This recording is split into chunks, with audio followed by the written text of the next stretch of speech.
안녕하세요. 사연에 빠지다의 DJ 민영입니다.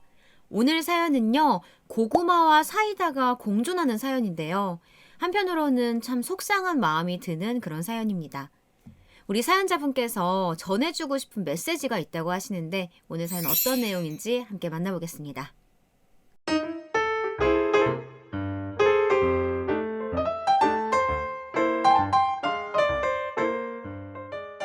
안녕하세요. 믿는 도끼에 발등 찍힌다는 말이 있죠. 저는 그 누구보다 믿었던 남편에게 배신을 당했던 30대 후반 여성입니다. 이 세상에는 드라마다 영화보다 더한 삶을 살아가는 사람들이 많다는 것을 이런 사연을 통해 여러모로 알게 되는 것 같은데요. 저도 여느 누구 못지않게 드라마와 같은 삶을 살았다고 자부할 수 있을 것 같아 이렇게 사연을 써봅니다. 제 말을 듣고 어떠한 분들은 나이도 어린데 인생 다 산 것처럼 말한다는 분들도 계실 테고, 또 어떠한 분들은 무슨 일이 있었기에 드라마와 같다라는 말까지 하는 것일까 궁금해하시는 분들도 계실 거라 생각이 듭니다. 제게 어떠한 일들이 있었는지 얘기를 시작해 볼게요. 우선 저는 그리 좋은 형편이 되지 못하는 집안에서 1남 2녀 중 장녀로 태어났습니다. 20살, 친구들이 대부분 대학에 진학할 때 저는 대학 등록금은 고사하고 하루하루 먹고 살기 빠듯했던 집안 형편을 너무나도 잘 알았기에 좋은 성적으로 고등학교를 마쳤음에도 대학교를 포기하고 취업에 뛰어들 수밖에 없었습니다. 작은 중소기업의 사무 보조 업무로 첫 일을 시작했는데요. 그때 사회의 쓴맛을 일찍이 알게 되었죠. 말이 좋아 사무보조 업무지 결국 잔 심부름꾼이 따로 없었답니다. 복사나 스캔 업무, 청소나 설거지, 그리고 대리님이나 과장님들의 커피 심부름이나 기타 다른 심부름들이 전부였어요. 할 일이 다 끝났어도 위에 상사분들이 가기 전까지 먼저 퇴근해서는 안 되었고, 그렇게 일해가며 벌어간 돈은 시간으로 계산했을 때 그 당시에 최저시급보다도 못했어요. 그 당시에 최저시급이면 요즘에 비해 반의 반도 안 되는 시급인데 그만한 최저시급도 못한 거였으니 말 다 한 거나 다름없죠. 그러던 어느 날이었습니다. 사장님의 집으로 가 강아지 산책 좀 시켜주라는 어이없는 심부름을 받은 저는 내키진 않았지만 하는 수 없이 사장님의 집으로 가게 되었어요. 그리고 그곳에서 저의 남편을 처음 만나게 되었죠. 남편은 그 당시 대학생이었는데요. 전날 과음을 했는지 얼굴이 시뻘개진 채로 강아지 목줄을 차고 있는 저를 물을 벌컥벌컥 마셔대며 쳐다보더라고요. 그쪽은 누구신데 우리 집에서 또리를 데려가려고 하는 거예요? 물을 다 마셨는지 제가 누군지 묻는 남편에게 자초지종을 설명하였고, 산책을 가는 저를 따라 나오던 남편은 저에 대해 꼬치꼬치 캐묻기 시작했어요. 몇 살이에요? 20살이요. 나는 22살인데. 내가 2살이나 오빠인데 말 놔도 되지? 네, 그러세요. 이름이 뭐야? 최은주요. 아, 나는 손성민이라고 해. 반갑다. 반갑다며 악수를 청하는 남편의 모습이 그 당시엔 참 신기했어요. 저와는 너무나 다른 사람 같았거든요. 낯가림이 심한 데다 사장님 아들과 괜한 관계로 엮이고 싶지 않아 일부러 딱딱하게 벽을 쳐가며 말하는 저에게 아무렇지 않게 다가오는 남편이 그저 신기하고 한편으로는 조금 불편하기도 했어요. 저는 어쩔 수 없이 악수를 받아주었고, 제게 손을 꽉 잡아 보이던 남편은 하던 질문들을 마저 이어갔죠. 어디에 사는지 물어보던 남편은 제 대답에 집이 그리 멀지 않다며 밝게 웃어 보이더니 대뜸 남자친구가 있냐고 물어보는 겁니다. 없다는 제 대답에 갑자기 핸드폰을 달라던 남편은 자신의 번호로 전화를 걸다가 끊더니 연락할게. 우리 아버지한테는 또리 산책 잘 시켜줬다고 말할 테니까 이제 들어가 봐. 하며 강아지를 데리고 자신의 집으로 들어가는 남편이었어요. 그렇게 저와 남편은 처음 알게 되었습니다. 이후 정말로 남편에게 연락이 왔고 처음엔 당연히 거절을 했었죠. 그럼에도 몇 번이고 연락이 왔고 결국 저는 이후에도 남편을 만났어요. 그런데 이 사람 진심처럼 느껴지더라고요. 그렇게 연락과 만남을 이어오다 남편의 고백으로 20살에서 21로 넘어가던 겨울에 남편과 정식으로 교제를 하였답니다. 물론 사장님 몰래 말이죠. 남편과의 연애는 신기함 그 자체였어요. 워낙 집안이 태생부터 저와는 정반대인 사람이었기에 남편이 선사해주는 데이트들은 제가 겪지 못했던 일들이 많았답니다. 값비싼 레스토랑에서 처음 먹어보는 음식들을 접한 것은 물론이고 요트나 5성급 호텔에서 잠을 자보고 남편의 지원으로 함께 해외여행도 다녀왔었죠. 그리고 2년의 연애가 끝나갈 쯤 남편은 군 입대를 하였습니다. 마지막 머리를 바짝 밀고 훈련소에 들어가는 것까지 함께 동행했었어요. 사장님과 사모님이 함께 오겠다고 하는 것을 남편은 친구들과 함께 갈 거라며 겨우 말렸었다며 하마터면 저와 연애하는 것을 사장님께 들킬 뻔했다고 안도의 한숨을 내시더라고요. 고무신 거꾸로 신지 말고 얌전히 기다리고 있으란 남편에게 걱정 말고 다녀오라며 안심시켜 주었고 제가 말한 그대로 전 이후로도 남편에게 편지는 물론이고 종종 틈만 나면 한껏 도시락을 싸서 면회도 갔었답니다. 그렇게 남편이 제대할 때까지 기다리고 있다 보니 시간이 훌쩍 가더라고요. 어느덧 남편은 제대 후에 학교까지 복학하였고 저와 남편도 만난 지 4년이 지나고 있었죠. 그렇게 아무 문제 없이 교제를 이어가던 어느 날이었습니다. 연애 5년 차쯤이었을 것 같아요. 어느덧 저도 남편네 회사에서 일을 한 지 6년 차가 되었고 그 사이 전 지긋지긋하던 사무 보조 업무에서 일반 사원으로 일을 하게 되었습니다. 제법 일다운 일들도 맡아가며 지내고 있었죠. 심지어 주임이라는 직책까지 달게 되었고요. 제가 남편과 만나고 있다는 사실을 모르던 사장님은 군말 없이 장기간 일을 해준 저를 나름 예뻐라 해주셨어요. 그렇게 사장님 몰래 비밀 연애를 이어가는데 그만 저와 남편이 만나고 있다는 사실을 사장님께 들키고 말게 된 일이 있었습니다. 남편은 항상 제가 일을 마칠 때쯤이면 회사 근처에 있는 카페에서 저를 기다렸고 그날도 퇴근과 동시에 남편이 기다리고 있을 카페로 찾아갔었죠. 그리고 여느 날과 같이 커피를 한 잔씩 들고 남편의 차가 있는 카페 건물 지하주차장으로 갔어요. 왼손엔 커피를 오른손엔 항상 그랬듯이 남편의 손을 잡고 지하주차장으로 걸어가는데 맞은편에 익숙한 실루엣이 보이더라고요. 최은주 주임? 사장님. 은주 주임이 왜 우리 성민이랑 있는 거지? 그것도 손을 잡고 말이야. 네, 그것은 바로 사장님이었습니다. 사장님을 보자마자 놀란 건 저뿐만 아니라 남편도 마찬가지였어요. 남편도 처음엔 사장님을 보고 당황해하며 이마를 짚어 보이더라고요. 그러다 제가 잡고 있는 손을 빼려고 하니 갑자기 손을 더욱 꽉 잡아 보이던 남편이 저와 잡은 손을 당당하게 사장님께 내보이며 말했어요. 아버지, 저 은주와 사귀고 있습니다. 저희 만난 지 벌써 5년째예요. 그 말에 사장님의 표정은 가관도 아니었답니다. 그리고 이어 제가 보는 앞에서 남편의 뺨을 세차게 때리시더니 남편을 데리고 가더라고요. 그렇게 남편은 사장님의 손에 붙들린 채 그곳을 빠져나왔고 저와 남편의 관계를 다 들켜버린 뒤로 저는 회사에서 해고를 당하게 되었어요. 감히 뻔뻔하게 우리 아들놈이랑 5년씩이나 놀아나면서 나를 속여와?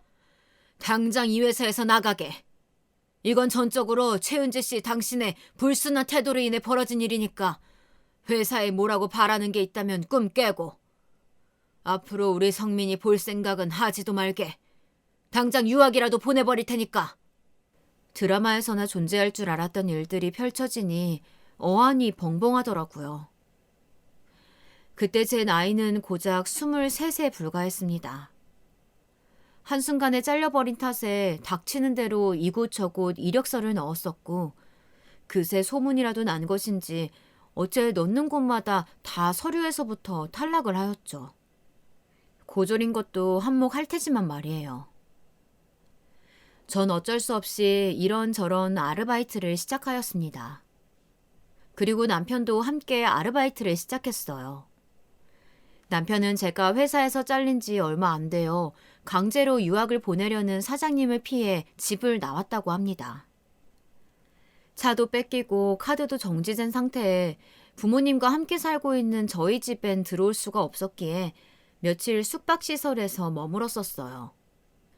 그리고 남편은 며칠 뒤에 자신이 갖고 있던 값비싼 시계나 갖가지 물품들을 팔아 방 하나를 얻을 수 있었습니다.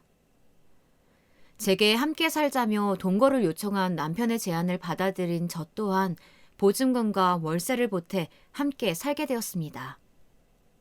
그렇게 동거를 시작하게 된 저와 남편은 몇 번 위기를 맞이했던 적도 있었는데요. 경제관념이 거의 잡혀있지 않았던 남편은 너무 쉽게 돈을 썼고 아끼고 저축이라는 것을 일체 하지 않았어요. 그에 비해 저는 음식조차 남기면 버리기 아까워 냉장고에 두었다 먹는 것이 일상이었고 배탈만 나지 않는다면 문제 없다고 생각했었죠. 5년간 크게 싸운 적이 없었는데 동거를 시작한 뒤로 꽤 많이 싸우게 되었던 것 같아요.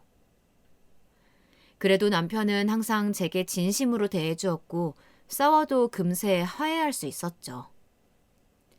남편도 평소에 일이라는 것을 해보지 않고 있다가 이렇게 집을 나와 처음 사회생활을 겪으면서 꽤나 힘들어하였습니다.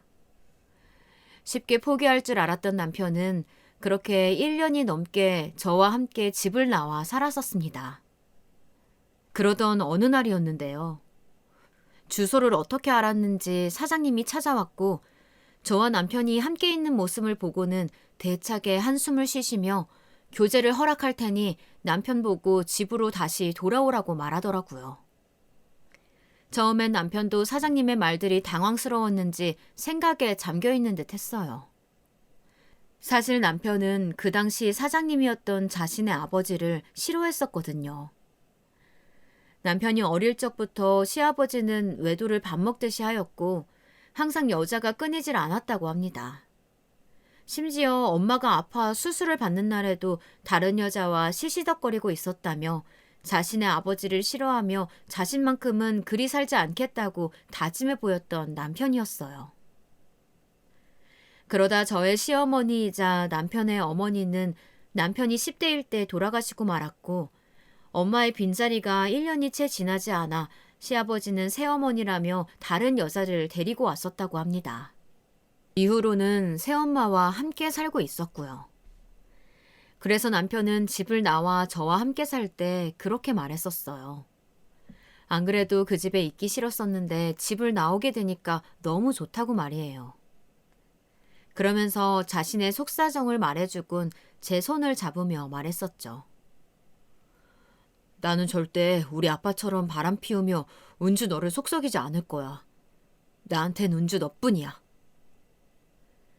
그렇게 말하던 남편이었기에 저는 더욱 남편을 믿었던 것일지도 모릅니다. 아무튼 그날 사장님의 갑작스런 제안에 잠시 생각에 잠겨 고민하는 듯 하다가 사장님께 알겠다고 하며 긍정적인 대답을 보였죠. 이어 저보곤 월세를 본인이 계속 내줄 테니 여기서 그냥 계속 살라고 말하더라고요. 그리고 사장님껜 집으로 돌아가는 대신 본인이 대학교를 모두 졸업하면 저와 결혼하게 해달라며 부탁했고 그러지 않으면 집으로 돌아가지 않겠다며 초강수를 두었죠. 사장님도 잠시 고민하다 어쩔 수 없다는 표정으로 알겠다 말하곤 남편을 데리고 집을 떠났습니다. 그렇게 다시 집으로 돌아간 남편은 잠시 일을 하느라 휴학했던 학교를 마저 복학했고 늦깎이 복학생으로 마지막 학기를 다녔답니다. 그리고 주말이면 이제 혼자 살게 된 그 집으로 찾아와 전처럼 같이 맛있는 것도 먹고 집 데이트를 즐겼어요. 저는 여전히 새로운 직장을 구하지 못하고는 아르바이트를 전전하며 살고 있었지만 말이에요. 그렇게 무려 7년의 연애 끝에 남편은 약속대로 대학을 모두 졸업하고 저에게 프로포즈를 하였습니다. 저는 너무나도 기다려왔던 남편의 프로포즈였기에 고민할 것도 없이 승낙했고 그렇게 저와 남편은 결혼을 하게 되었습니다. 친정집엔 빚뿐이던 터라 집이며 혼수며 손을 벌릴 수가 없었어요. 거의 일부가 시댁에서 지원을 해주셨죠. 지금껏 쉬지 않고 일을 했다고 하여도 모아둔 돈이 얼마 되지 않았기에 그 돈으로 식장이며 드레스 등 결혼식을 치르기에는 빠듯했었거든요. 그러한 저희 집안 사정을 모두 알게 된 시부는 더욱 저를 탐탁치 않아 했지만 완강하게 밀어붙이는 남편 덕분에 겨우 결혼에 꼴이 날 수 있게 되었답니다. 그리고 결혼한 지 얼마 안 되어 임신을 하게 되었다는 것을 알게 되었어요. 제 임신 소식에 사장님이던 시아버님도 좋다며 덩실덩실 춤을 추셨고 남편도 제게 고맙다며 기쁨을 숨기지 않았죠. 허니문 베이비였던 제 딸은 태명부터 허니였고 제 뱃속에서부터 큰 사랑을 받으며 자랐어요.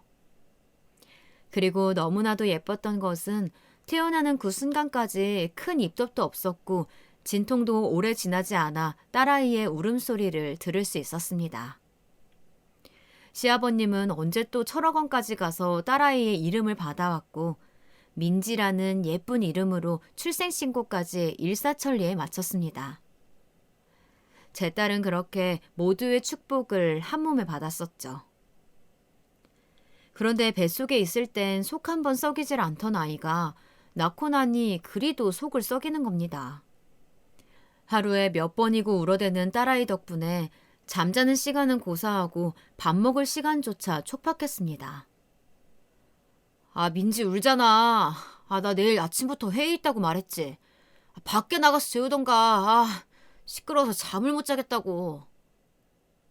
남편은 짜증스러운 말투로 저와 딸아이를 방에서 내쫓았어요. 대학을 졸업하고 바로 제가 한때 일했던 시아버지의 회사로 들어가 일을 하기 시작했습니다. 회사에 들어간 이후로도 남편은 제게 한결같았어요. 그렇게 결혼 후에도 항상 다정하고 자상하던 남편은 민지가 태어난 뒤로부터 변하기 시작했습니다. 육아는 고사하고 항상 뭐가 그렇게 바쁜지 아침부터 밤까지 집에 들어오질 않았고 심지어는 주말마저 출근을 하였죠. 그때만 해도 참으로 순진했던 저는 남편의 말을 고지곳대로 믿었습니다. 옷에서 웬 낯선 여자 향수 냄새가 나도 거래처 접대하러 간 술집에서 냄새가 조금 배어온 거라며 핑계를 대는 남편의 말에도 그러려니 하고 넘어갔었죠. 그렇게 독방 육아를 도맡아 하며 시간은 빠르게 흘렀고 아무리 가정주부라 일을 하지 않는다고 해도 차라리 나가서 돈을 버는 게 낫겠다는 생각이 들 정도로 하루하루가 지옥이었습니다. 내 천사 같은 딸아이는 너무나도 예뻤지만 가끔 악마처럼 울어댈 때면 저 아이가 진짜 내 아이가 맞나 싶은 생각도 들 때가 있었어요. 지금 와서 생각해보면 참으로 못난 엄마이지 않았나 싶네요. 그렇게 시간이 흘러 딸아이의 돌이 지나고 어느덧 눈물은 그쳐지고 제법 걷고 말도 할 줄 아는 3살이 되었을 때였습니다. 그날도 어김없이 남편은 밤 12시가 다 지나서야 집에 뒤늦게 귀가했고 남편은 잔뜩 술에 취한 채로 술 냄새와 웬 여자 향수 냄새가 뒤섞여 악취를 풍기고 있었습니다. 비틀거리는 남편을 부축한 채 안방으로 들어와 남편의 자켓을 벗기는데 그 안에 와이셔츠 소매에 떡하니 여자 입술 모양의 립스틱 자국이 묻어져 있더라고요. 그리고 자켓 안에 있던 속주머니엔 술집 여자의 명함으로 보이는 게 있었어요. 그걸 보는데 속에서 천불이 나더군요. 당장이라도 뺨을 때려가며 이게 뭐냐고 따져 묻고 싶었지만 어쩐지 무서워졌습니다. 이 사연을 듣는 분들은 제가 답답하다며 저를 욕하실지 모르겠지만요. 그 당시에 저는 남편에게 버림받는 것이 더 두려웠어요. 남자가 일을 하다 보면 이런 술집도 갈 수 있고 잠시 유흥을 즐길 수도 있지 하며 자기 합리화를 했던 것 같아요. 분명 여자로서 자존심은 상했지만 이 가정을 깨고 싶지는 않았거든요. 속이 상하고 마음속 깊은 곳에서 천불이 끓어올랐지만 참고 또 참았습니다. 예전에는 한없이 다정하고 자상했던 남편의 잔상이 남아있었어요. 제가 더 잘하면 예전에 제가 알던 그 모습으로 남편이 돌아올 거란 헛된 희망을 품고 있었는지 몰라요. 분명 바람을 피우던 자신의 아버지가 너무나도 혐오스럽다던 제 남편은 어느새 자신이 혐오하는 그 모습을 닮아가고 있었습니다. 그렇게 남편의 외도를 알면서 참고 넘어간 세월이 무려 5년이나 흘렀고 그동안 노력한다며 애쓰던 제 모습이 너무나도 비참하리만큼 남편은 저와 제 딸에게 무관심해 갔습니다. 그러다 딸아이가 초등학교에 입학하던 날이었습니다. 여보, 오늘 민지 학교 첫 입학식인데 같이 가줄 거지? 민지 엄청 기대하고 있어. 나 오늘 중요한 미팅 있어. 민지 입학식에는 당신이 가면 되잖아. 당신 민지 유치원 졸업식에도 회사 일 때문에 바쁘다며 못 왔었잖아. 민지가 다른 친구들은 다 아빠랑 함께인데 왜 자기만 아빠가 안 오냐고 묻는단 말이야. 그런 건 당신이 알아서 커버해야지. 내가 다른 집 아빠들이랑 같아? 나 이제 엄연한 우리 회사 오너야. 사업하는 사람이라고. 민지한테 내가 예쁜 선물 지어 보낼 테니까 당신이 나 못 간다고 알아서 잘 말해. 이렇게 말을 마친 남편은 안방문을 저 들으라는 듯 짜증을 내며 쾅 닫아 보였고 저도 그 모습에 깊은 한숨만 내쉴 뿐이었어요. 딸이 자라나는 만큼 남편도 회사에서 입지를 단단히 굳혀가며 어느덧 아버님을 대신해 회사를 이끌어 나가고 있었죠. 회사에서도 아주 평판이 좋다며 시아버님은 남편에게 칭찬을 아끼지 않았습니다. 그래서인지 저도 남편에게 더 이상 큰 소리를 내지 못하겠더라고요. 그렇게 딸아이의 학교 입학식이 다가왔습니다. 중요한 미팅이 있다던 남편은 아침 대바람부터 출근을 한다며 집을 나섰고 잘 다녀오란 말을 하기도 전에 그리도 급한지 문을 닫고 나가는 남편이었어요. 현관문이 세게 닫히는 소리에 깬 것인지 딸아이가 방에서 눈을 비비며 나오며 물었죠. 엄마, 아빠 오늘도 바빠? 전 그런 딸아이를 데리고 화장실로 가며 말했어요. 오늘 아주 중요한 미팅이 있대. 그럼 아빠 오늘도 못 오는 거야?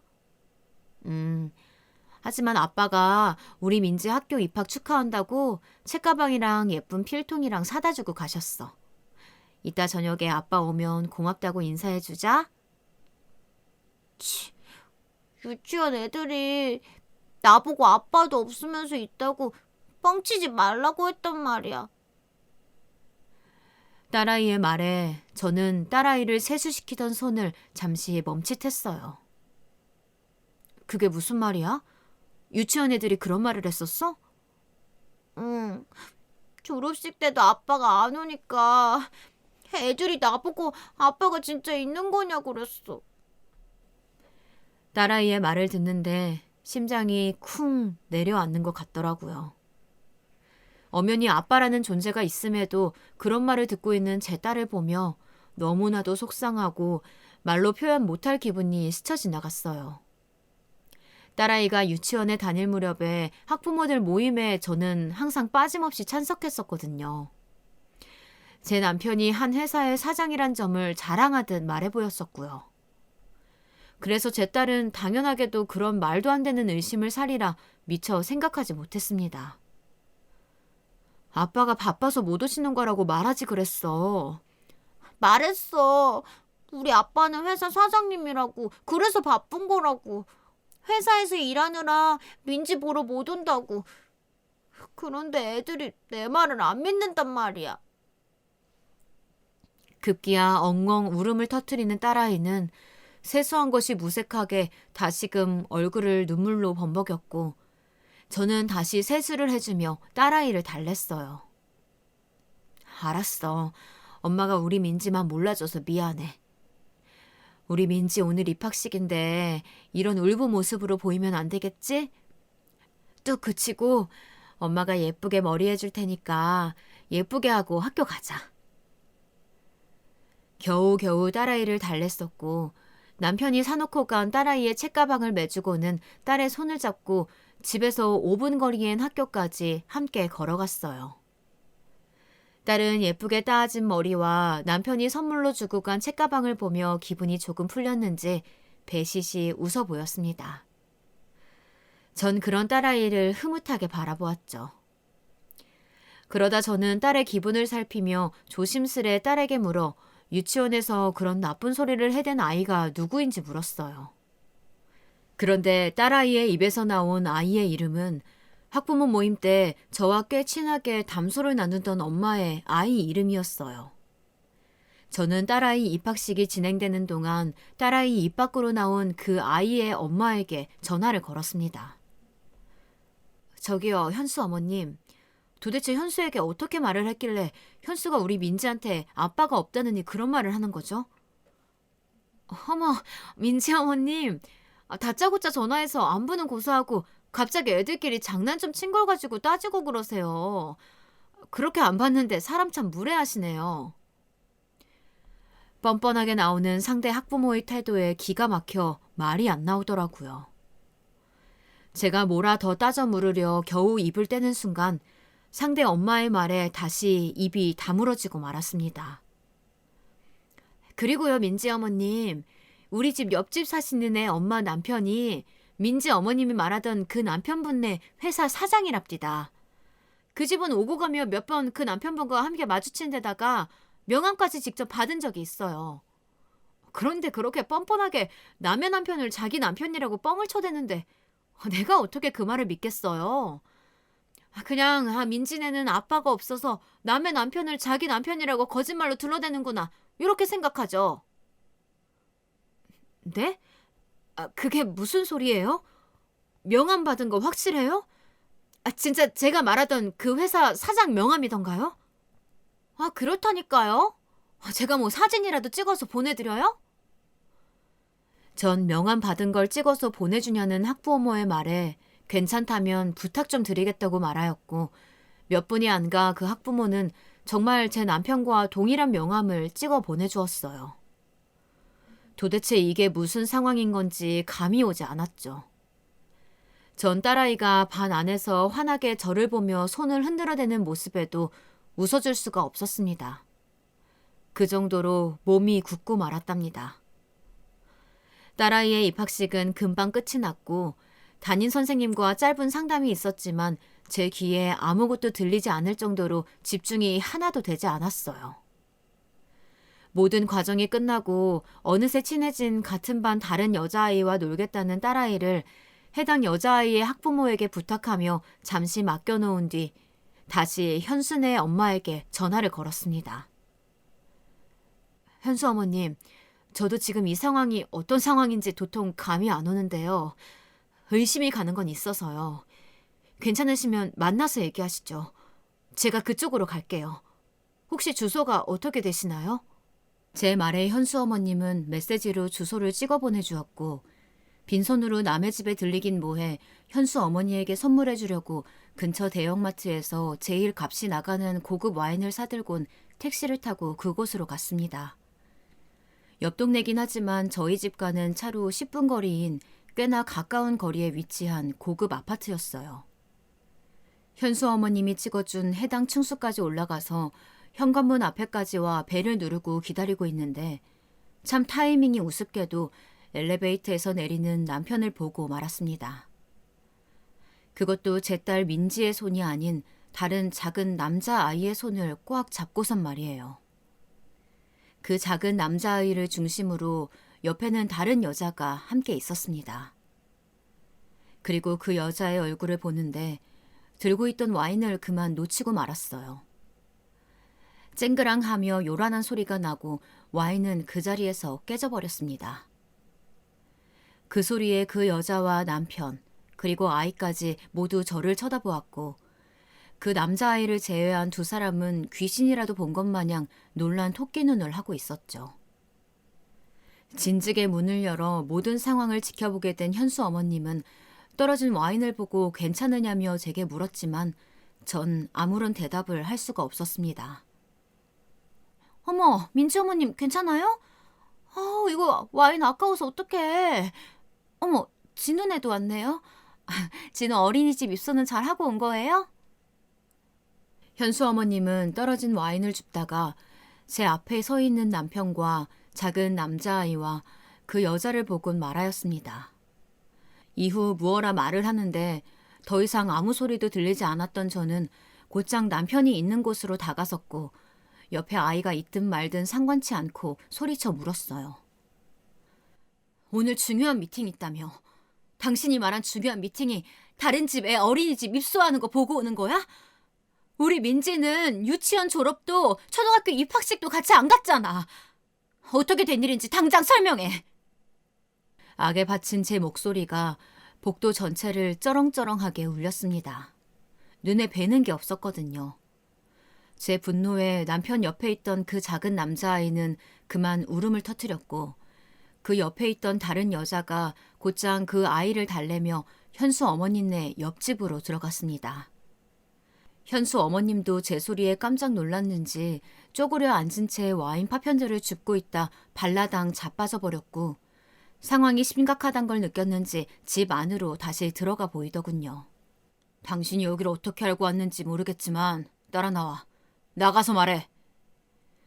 그제야 남편은 제 손목을 잡고 따라오라며 저를 엘리베이터 쪽으로 끌고 갔고 저는 남편의 손을 떼어내며 소리쳤어요. 아니, 그냥 여기서 말해. 왜? 다른 사람들한테 본인 정체가 들통나는 게 무섭나 보지?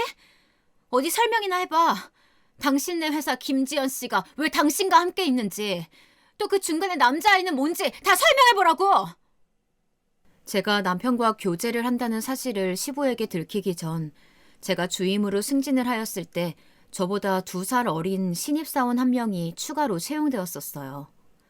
제 후임이기도 했던 김지연 씨는 예쁘고 똑똑한 데다가 집안까지 좋아 시부이자 전 사장님께선 굉장히 예뻐하셨죠. 그 당시 들리는 소문에 의하면 김지연 씨는 시부의 친구 딸이었고 학벌이나 성적 모두 우수하였지만 더 좋은 회사에 취직할 수도 있는 걸 시부가 조르고 졸라 아버님네 회사로 들어오게 된 것이라는 소문이었습니다. 분명 저와 남편의 결혼식에도 온 적이 있는 김지연 씨가 왜 남편과 함께 있는 것인지, 그리고 그 어린 남자아이가 누구인지 의문투성이었죠. 그런데 아이를 다 달래기라도 한 것인지 갑자기 복도로 나온 김지연 씨가 제게 남편을 대신하여 말을 하더군요. 제가 설명하죠. 일단 저 아이는 성민 씨 아이예요. 남의 애가 아니란 말이죠. 올해로 4살이에요. 저랑 이렇게 두 집 살림을 하게 된 것은 5년째고요.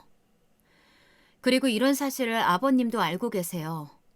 최 주임님에게는 미안하지만 이왕 이렇게 다 들킨 김에 말을 다 해야겠네요. 성민 씨랑 이혼해주세요. 위자료는 잘 챙겨드리죠. 설마 마음에도 없는 남자 끌고 살 건 아니겠죠?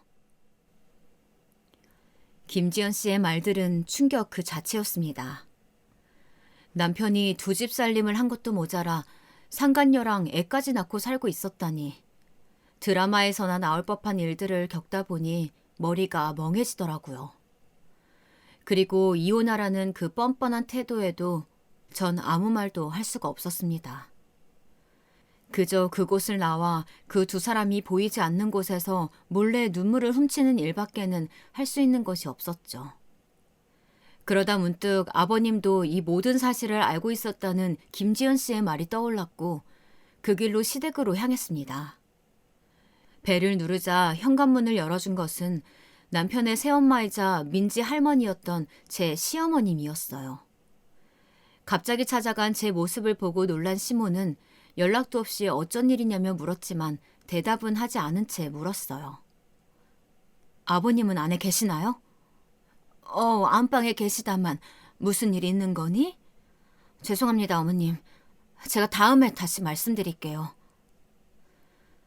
제게 무어라 말을 하려는 시어머니를 대신하고 전 안방 문을 두어 번 노크한 뒤 그 안으로 들어가 보였죠. 아버님, 민지 아빠가 외도했다는 사실 알고 계셨다는 거 사실이에요? 너 이게 어디서 배워먹은 버릇이냐? 갑자기 찾아와서는 어디서 언성을 높이고 있어? 사실이냐고 묻잖아요. 그래. 에휴, 이래서 못 배워먹은 것들은 상종하면 안 된다니까. 네가 네 남편도 간수 못해서 그렇게 일을 벌린 거면 네 탓을 해야지. 여길 어디라고 찾아와서 행패야?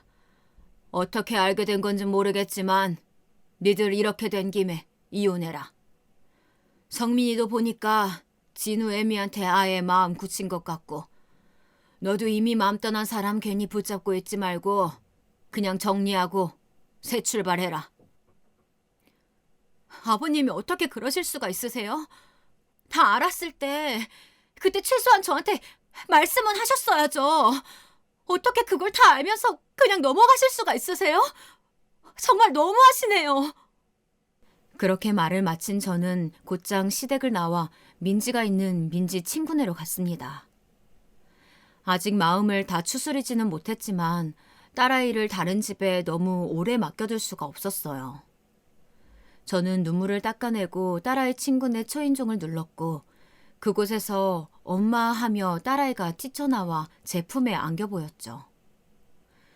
겨우 눈물을 닦아냈는데 딸아이를 보자마자 다시금 눈물이 왈칵 쏟아질 것 같더라고요. 겨우 울음을 참으며 잠시 동안이지만 딸아이를 봐준 그 딸아이 친구의 엄마에게 고맙다 인사를 한 뒤 딸아이를 데리고 집으로 갔습니다. 그런데 집으로 가니 남편이 짐을 싸고 있더라고요. 당신 지금 뭐 하는 거야? 집을 나가기라도 하겠다는 거야? 전 곧바로 딸아이를 잡고 있던 손을 놓은 채 짐을 싸고 있는 남편에게로 가 버럭 소리쳤고 남편은 뭐가 그래도 잘난 건지 되레 뻔뻔한 태도를 보였습니다. 그래, 그동안 참고 살아줬으면 됐지. 이미 다 앞마당에 내가 너랑 한 침대에서 한 이불 덮고 잠을 잘 수가 있겠니? 어쩜 이래도 뻔뻔할 수가 있어? 당신 아버지 보면서 당신은 아버님처럼 절대 바람 피우지 않겠다고 당신 아버지처럼은 살지 않겠다면서. 전 이 집안에 딸아이도 함께 있다는 것을 미처 생각하지 못한 채로 계속 말을 이어갔습니다. 당신 이래서 우리 민지 유치원 행사며 졸업식이며 오늘 같은 학교 입학식도 모두 안 온 거였어? 당신 때문에 안 간 거였어. 당신 꼴 보기 싫어서. 남편의 대답에 말이 안 나오더군요.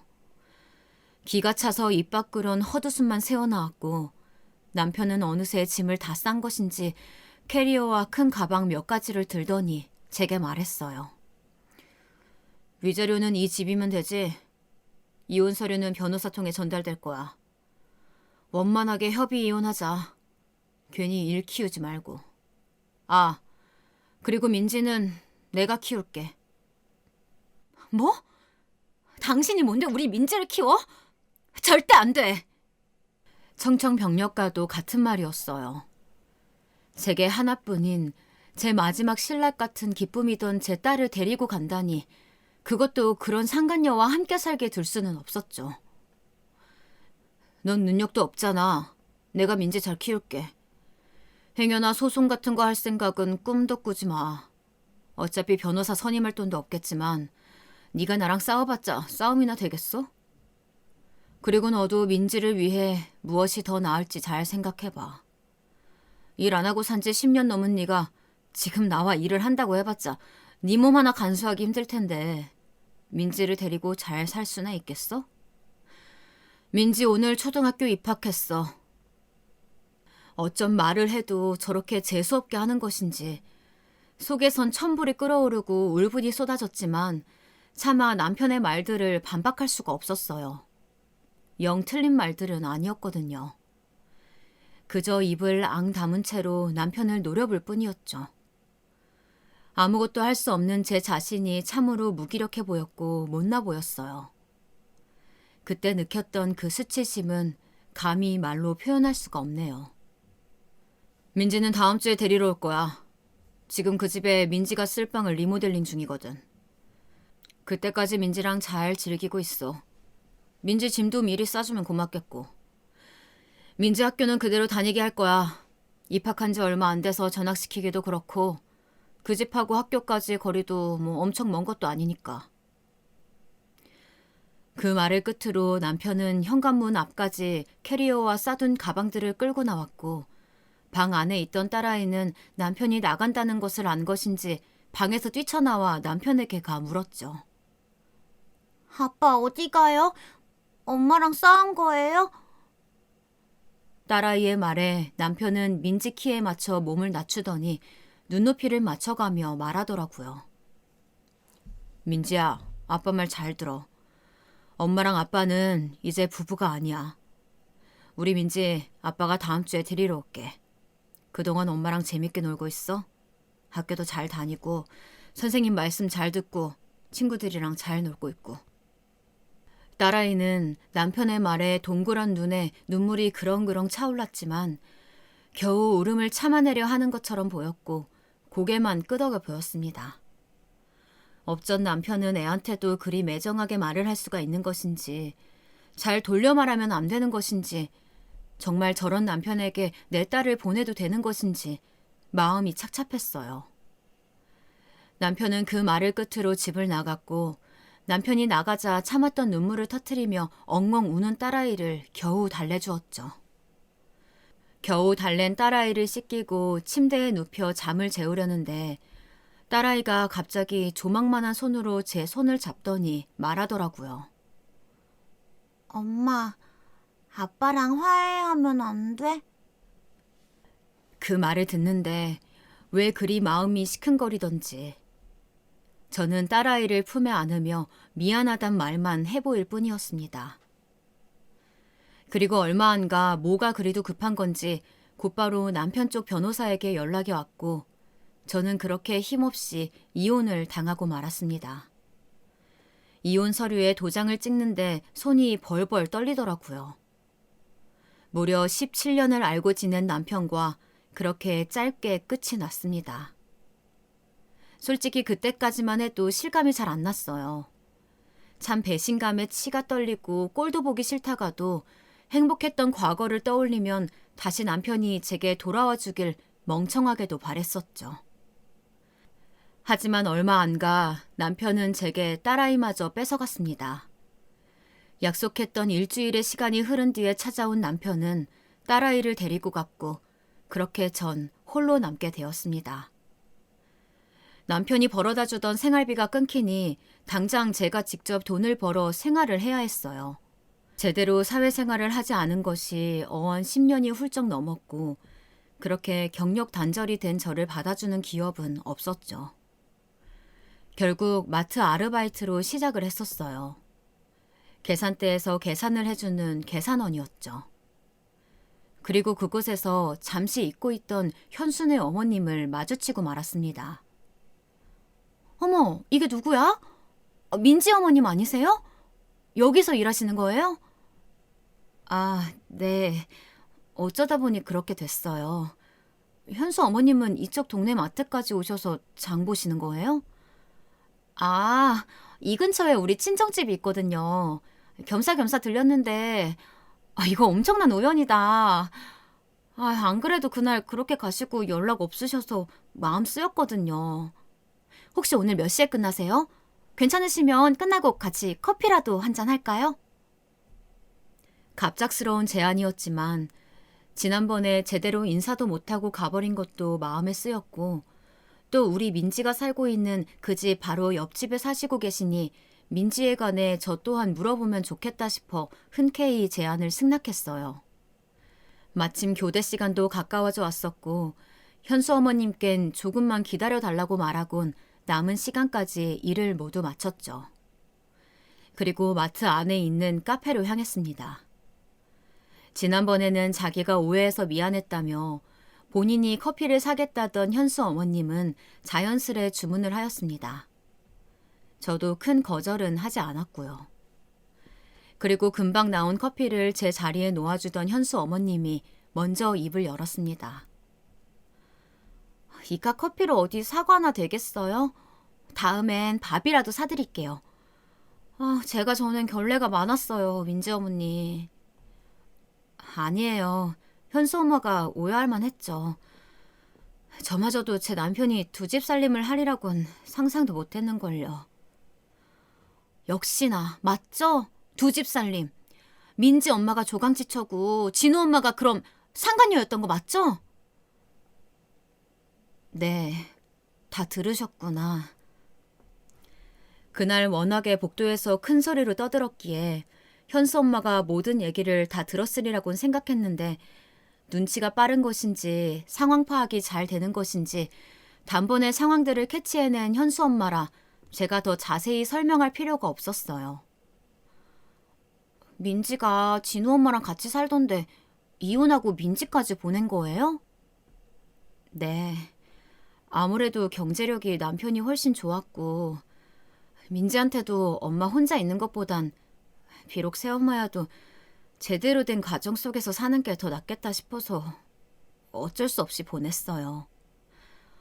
어머 어쩜 이런 일이 다 있나.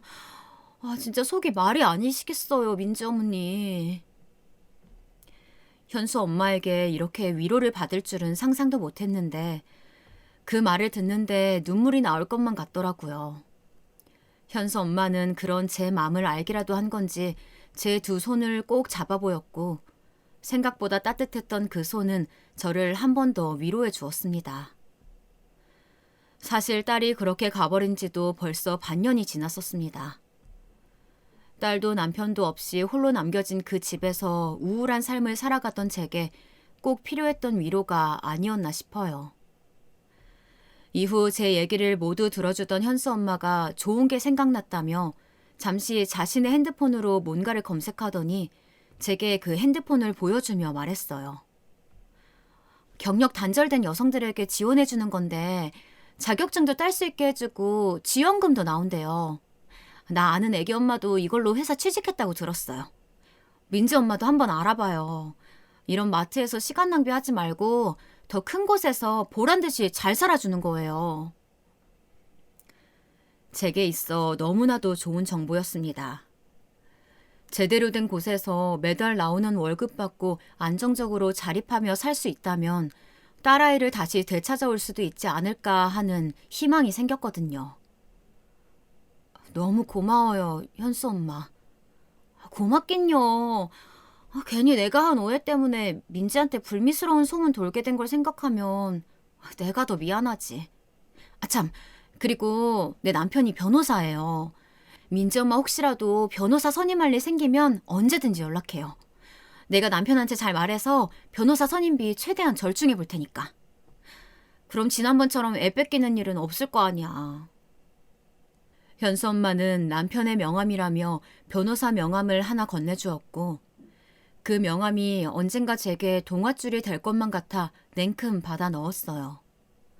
전 다시 한번 현수 엄마에게 고맙다 전하였고 그날 이후로 전 현수 엄마와 친한 친구가 되었답니다.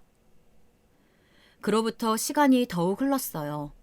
현수 엄마가 알려준 경력 단절 여성을 대상으로 하는 지원금도 받고 자격증도 취득해 지금은 한 기업의 경리로 일하고 있습니다. 대단한 기업도 큰 급여도 아니었지만 알뜰살뜰 저축해가며 살고 있어요. 남편이 위자료라며 지어준 집은 그대로 살고 있습니다. 혹시라도 딸아이가 찾아올지 모른다는 생각에 선뜻 이사조차 못 가겠더라고요. 혹시나 하는 마음에 현관문 비밀번호도 바꾸지 않은 채로 냅두고 있었죠. 아이는 남편과 이혼을 하고 2달까지는 한 달에 한 번씩 보여주었는데 3달째부터는 바쁘다는 핑계로 소식조차 전하지 않고 있습니다. 그렇게 딸아이를 보지 못한 지도 반년이 지나가고 있었어요. 그러다 어느 날이었어요. 한 달에 하루 있는 연찬날이었고 집에서 휴식을 취하며 쉬고 있었는데 전화가 걸려오더라고요.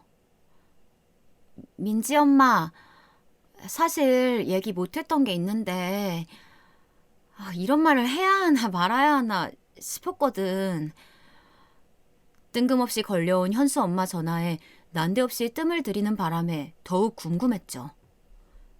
무슨 일인데 괜찮으니까 말해봐.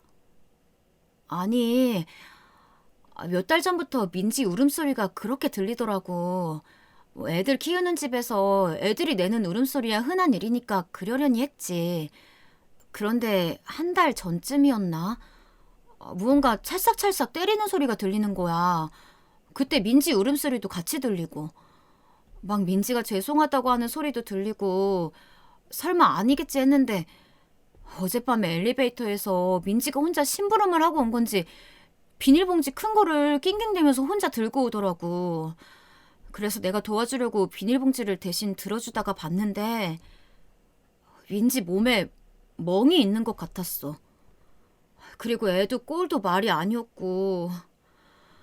아휴, 보는데 내가 다 속상해서 어제 바로 전화를 줄까 하다가 시간도 늦었고 오늘 말해줘야지 하고 넘겼는데 글쎄 오늘 아침에 진우 엄마가 민지한테 그 어느 때보다 큰 소리로 소리치면서 막 때리는 소리가 들려오는데 이건 영락없이 가정폭력이구나 싶어서 더 늦기 전에 전화했지.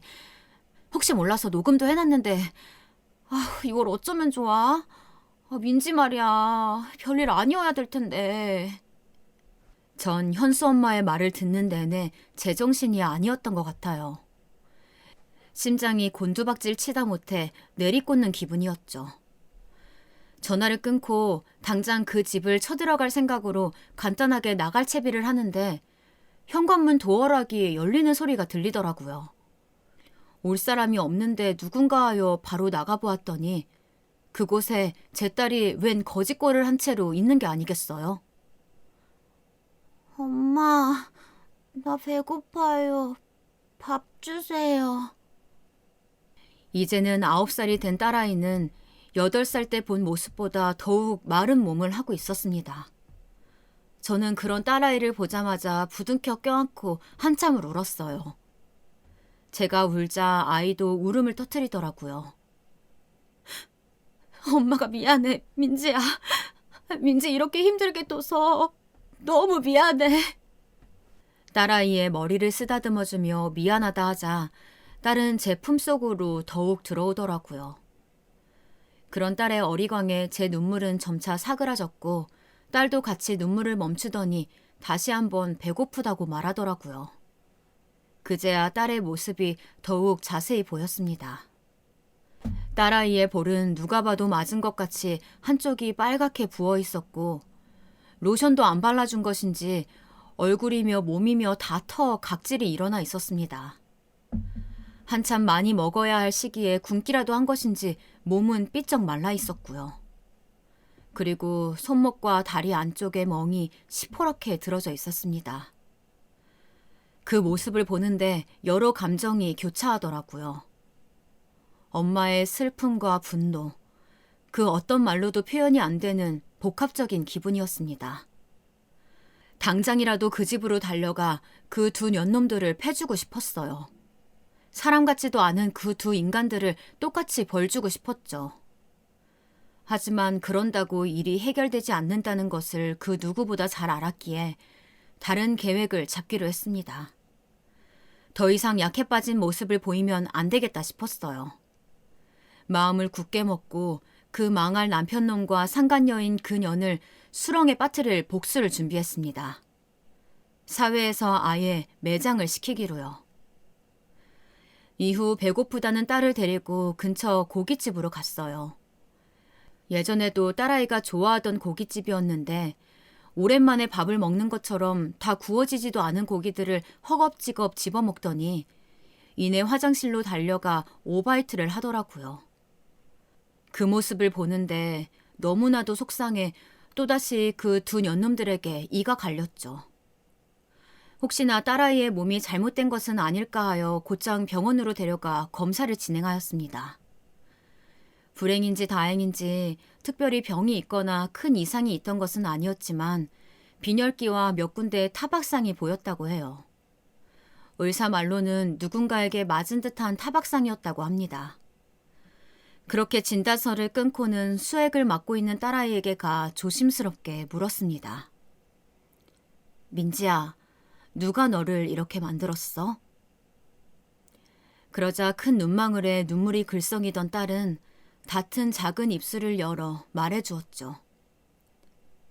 새엄마가 처음엔 아줌마라고 불렀다고 때리고, 다음엔 진우랑 놀다가 진우가 울었다고 때리고, 그 다음엔 엄마랑 닮았다면서 막 욕하고 때렸어.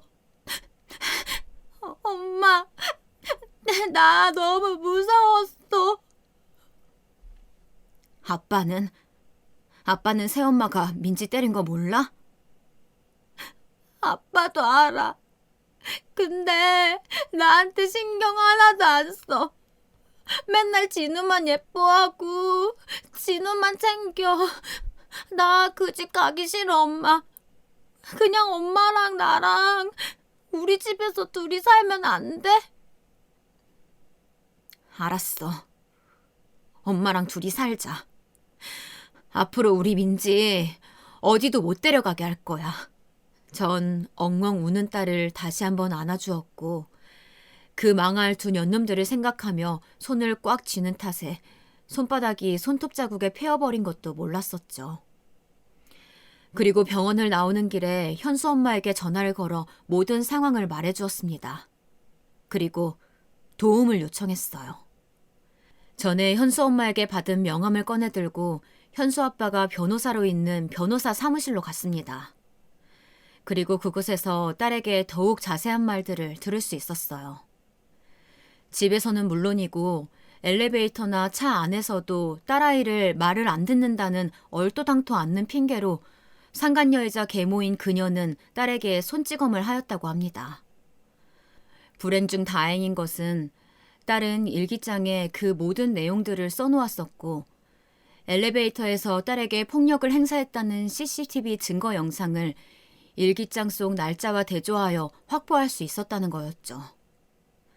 그 밖에도 현수 엄마가 옆집에서 녹음한 내역과 딸아이의 증언, 그리고 병원에서 끊어다 준 진단서.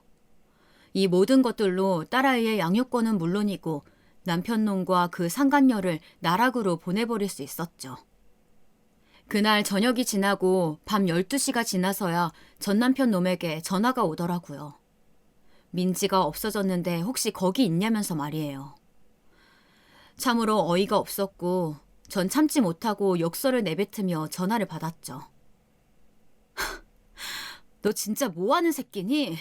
진짜 애 아빠가 맞긴 한 거니? 민지 얼굴이며 몸이며 성한 것이 하나도 없어. 알아? 김지연 그년이 우리 민지 이렇게 만들 동안 너는 방관만 했다며? 넌 우리 민지 데려갈 자격 없어. 내가 양육권 소송은 물론이고 니들 아동학대에 아동폭력으로 고소할 거야. 제 말에 콧방귀를 끼며 전 남편 놈은 네가 무슨 수로 고소를 할 거냐며 빈정댔고 그런 전 남편에게 두고 보라고 말한 뒤 전화를 끊었습니다. 그리고 며칠 뒤 콧방귀를 끼던 전 남편의 얼굴이 새파랗게 질릴 만한 일들이 터졌죠. 제가 바라던 대로 두 년놈들에 대한 재판이 열렸고 워낙 증거도 충분하고 딸아이의 직접적인 증거도 있었기에 재판은 당연히도 저와 딸아이의 승이었습니다. 그 두 년놈들은 현재 감옥에서 콩밥을 먹고 있고요. 그리고 남편과 상간녀가 깜빵에 들어간 것이 힘이라도 된 것인지 남편의 회사의 한 직원의 제보로 전 남편과 그 상간녀가 행했던 모든 악질이 밝혀졌습니다. 회사 공금 횡령과 직원들에게 행했던 갑질과 폭언 등 죄가 죄를 더해 두 년놈들의 형량은 더욱 늘었고 전 남편 놈의 회사는 최근에 결국 문을 닫았다고 해요. 그리고 딸아이와 저는 그 집을 팔고 그 두 년놈들이 찾을 수 없는 지방으로 내려와 살고 있습니다. 전보다 작은 평수지만 신축 아파트라 시설들이 좋았고 지방이라 그런지 집값도 생각한 것보다 나쁘지 않아 무리 없이 이사를 올 수 있었습니다. 그리고 그동안 짧지만 나름 경력이 쌓였던 저는 다행히도 바로 이직을 할 수가 있었고 딸의 전학도 문제없이 진행되었죠. 현수 엄마와 멀어진 것은 아쉽지만 종종 제가 있는 곳으로 놀러와 전 남편놈의 이야기를 들려주곤 합니다. 전 남편과 상간녀 사이에서 태어난 그 진우라는 남자아이는 전 시부가 맞겠다며 데려갔다고 해요. 그 소식을 듣는데 그 나이 드신 분이 이제라도 어린 손자 등살에 한번 호되게 당했으면 좋겠다는 그런 못된 마음이 들더라고요. 한참 뛰어놀 남자아이라 에너지가 넘쳐날 텐데 고생 꽤나 하겠구나 싶었어요. 그리고 소송을 진행하는 동안 전 시어머니가 찾아온 적이 있습니다. 딸아이가 상간녀에게 당했던 일들을 들려주자 눈물을 흘리며 본인이 더욱 면목이 없다 말하더라고요. 전 남편의 새어머니이자 전 시모는 상간녀의 존재도 뒤늦게 저와 전 남편이 이혼을 하면서 알았다고 해요. 자신의 남편과 아들을 대신하여 본인이 사과하겠다며 무릎까지 꿇어 보이던 전 시모였습니다. 어머님이 사과할 일이 아니라며 일어나라고 바로 부축해 보이긴 하였는데 이렇게 사연을 쓰다 보니 그런 생각이 들더군요. 계모라고 하여 모두 다 나쁜 사람만 있는 것은 아니라는 것을요. 전 시어머니처럼 계모여도 친모처럼 본인이 나서서 친자직은 아니더라도 그 자식의 일에 무릎까지 꿇어 보이는 사람이 있는 반면 상간녀처럼 자기 자식만 소중한 줄 알고 남의 귀한 자식은 아무런 죄도 없이 때리는 그런 사람도 있다는 것을 말이에요. 이 세상에 무수한 사람들이 있고 다양한 성격의 사람들이 존재합니다. 하지만 그 무엇도 학대와 폭력은 있으면 안 되는 일이라고 생각합니다. 더 이상 저와 제 딸아이와 같은 일들이 일어나지 않기를 바라며 큰 용기를 내어 이 사연을 써봅니다. 저는 현재 딸아이의 몸과 마음 전부를 씻어주진 못하겠지만 상처를 보듬어 주려고 노력 중에 있습니다. 그 무엇보다 딸에게 집중하며 풍요롭지는 않지만 남부럽지 않게 그렇게 행복하게 살고 있어요. 제 복수가 다른 사연들에 비해 엄청난 사이다를 전해주는 것은 아니었을지 몰라요. 하지만 제일 중요한 것은 현재 저의 상황이 아닐까 싶습니다. 저는 현재 딸과 함께여서 너무 행복하고 서로의 버팀목이 되어주며 살고 있습니다. 비록 제 사연이 많이 답답했을지도 모릅니다만 그래도 저와 제 딸 민지 많이 응원해 주셨으면 좋겠어요. 그럼 지금까지 제 긴 사연 들어주셔서 감사합니다.